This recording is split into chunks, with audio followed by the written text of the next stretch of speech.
Sa I përket një deklaratë antare të qeverisë së Serbisë,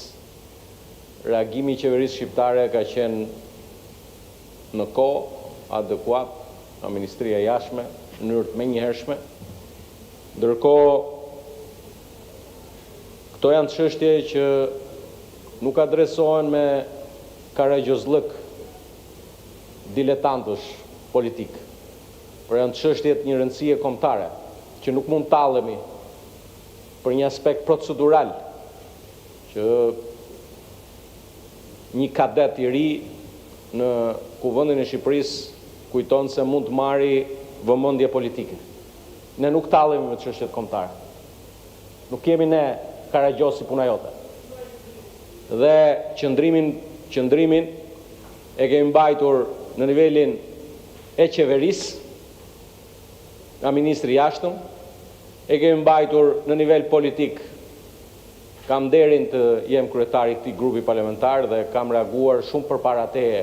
me që u bëm si kalamajt e kopshit këtu që duhet të themi kush ka reaguar, ti ishe në gjumë kur kam reaguar unë, në emër të këtij grupi parlamentar, bashkë me ata që ke në atë kafazin tënd politik, dhe natyrshëm ky akt I dënueshëm është dënuar edhe nga autoritetet politike përfaqësuese me të cilët ne komunikojmë, Komisionin Evropian, në të gjitha nivelet, qoftë në nivelin e komisioneres Marta Kos, por edhe në të gjitha nivelet e tjera, dhe Shqipëria kur reagon Përfundoni, lutem. Por reagon bashkë me aleatët e vet. Dhe prandaj është turp që të vish dhe të bësh politik. Sa I përket Edi Ramës, ti dhe ata shokët e tuaj duhet lani gojën mirë, sepse Edi Rama është I vetmi kryeministër në historinë e këtij vendi që nga 1912,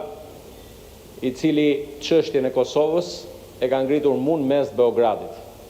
dhe ka bërë me dije qartësisht edhe sfundmi në Bruksel, çështjen e Kosovës e ka ngritur mes të Beogradit.